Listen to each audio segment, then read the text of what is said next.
I was 18. I was living with my parents as a college freshman, and I was actually already a mom and a newly single mom to a 10-month-old baby boy that I had had my senior year of high school. The relationship I had been in with my son's father was extremely toxic. There was a ton of physical abuse. There was verbal abuse. He had multiple addictions, and I finally came clean to my parents about all of these lies and secrets I'd been keeping for many years.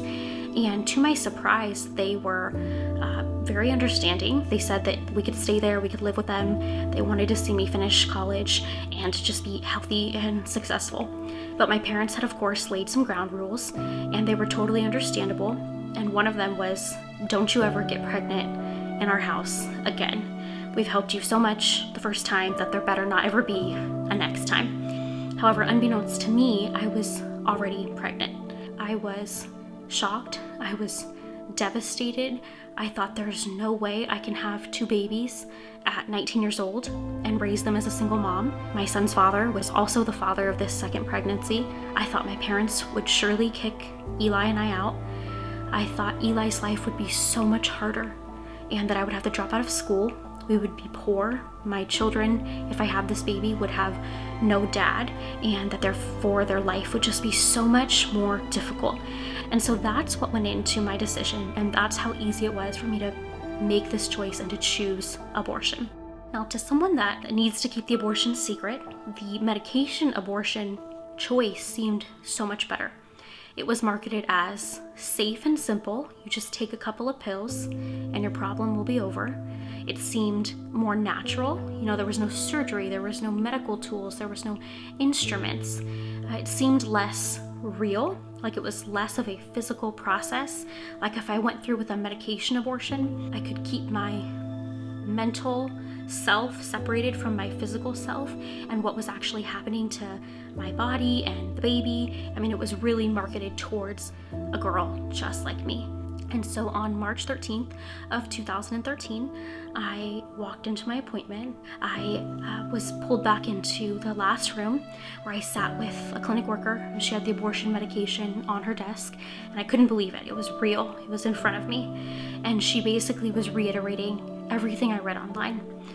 This is going to be really natural. You're going to have some heavy bleeding and some cramping. It shouldn't be too painful. This will be much like your monthly menstrual cycle. And the way it works is I'm just going to give you this first pill in the office. And once you take this, there's no going back. And this is going to end your pregnancy.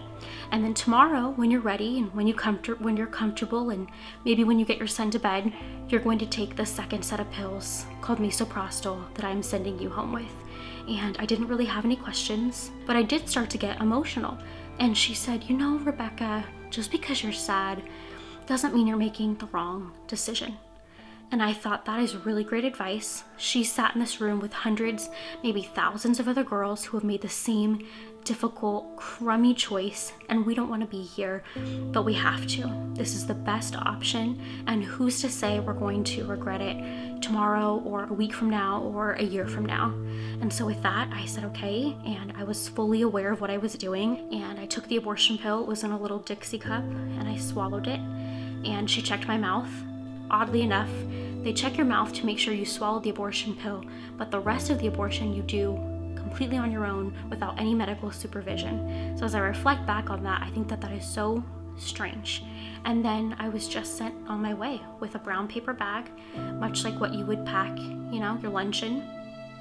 And by the time I got to my car, which maybe only took a minute and a half, 2 minutes, I sat down and I started going through the bag, and I remember just feeling paralyzed and thinking, oh my gosh, what did I just do? I have a baby at home that I love very much. I'm getting more and more attached to this baby that's growing inside of me. I started thinking, has the pill already run its course in the last couple minutes? Has the baby already passed away? Did it feel any pain? And I just wanted so badly to take back the last 10 minutes of my life, but I couldn't. I felt like I had nowhere else to turn. No one knew what I was going through, so all I could think to do was pray. And I said, God, if there's a way out of this, please help me find it. And if not, please just help me to forgive myself.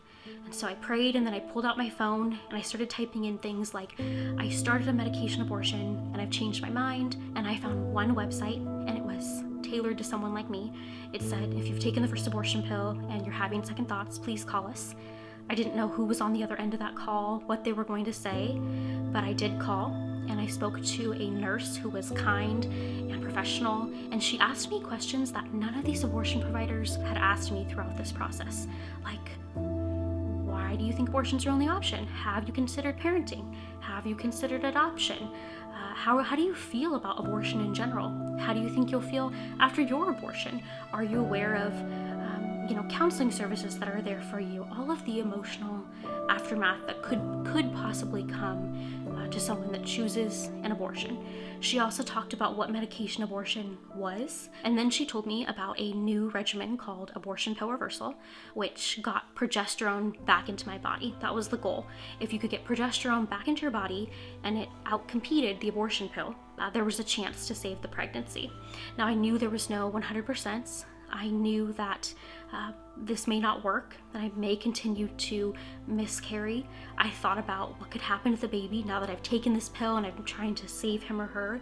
And of course, when Planned Parenthood found out, because I didn't return to make sure the abortion was successful, and I told them that I was going through with the progesterone and the abortion pill reversal, they said, if you carry to term, which is not likely, your baby will probably have severe abnormalities. And then I was thinking, oh my gosh, now I'm going to have a child that not only had some type of abnormality, but an abnormality that I had to explain was there because of a choice that I made. And so every time I coughed or had a pregnancy-related ache, I thought, this is it. I'm losing the baby. This is a consequence of my actions. This baby's going to have something wrong with it. And on October 20th of 2013, I gave birth to another little boy, my second son, and he was born and still is perfectly healthy. He does not have any physical or mental abnormalities. He excels in school. He played soccer last year and is enrolled to play football this year, so he's athletic and he's witty. He is a joy to have in my life, and I can't believe that he was almost not here. And this is the life I would have missed out on. This is what people say is, a harder, less worthy, less fun life. And I can't begin to describe how untrue that is. I was able to finish college with both of my babies watching. It took me about 6 months longer, but takes everybody usually a little bit longer than they think. I married a wonderful guy after thinking that no man would ever love me or love my kids and they would never have a two-parent household. I've gone on to have more kids and to get involved in this ministry, in particular the pro-life world, not because I am judgmental and condemning and think that women who have abortions are evil and mean. Instead, I actually understand why people are having abortions, how hopeless they feel. I've been on both sides of it. I understand what it's like to start an abortion and feel instant guilt and regret and grief. And I now know what it's like to be given a second chance at choice, a second chance at choosing life. And so what I really want to stress to girls that are watching this who haven't yet made the decision or are still kind of on the fence is I want you to know that abortion is not your only option, and that there is a really awesome life waiting on the other side of you choosing yes to life for this baby, whether that be yes to parenting or yes to making an adoption plan. And also that typically we don't make good decisions when we are in fight or flight mode, and that's the mode we're in when we're scared. And so I would encourage you to visit a place that does not profit off of your decision, is not there to just encourage and hurry you along in the abortion process, and to instead talk to someone. Maybe it's somebody older, somebody wiser. Talk to people who have chosen life. There are people and organizations out there willing and ready and able to help you, to help your baby. At the time, I thought abortion looked a whole lot like hope. That's what was marketed to me, was this idea of hope and a better life after taking this set of medication.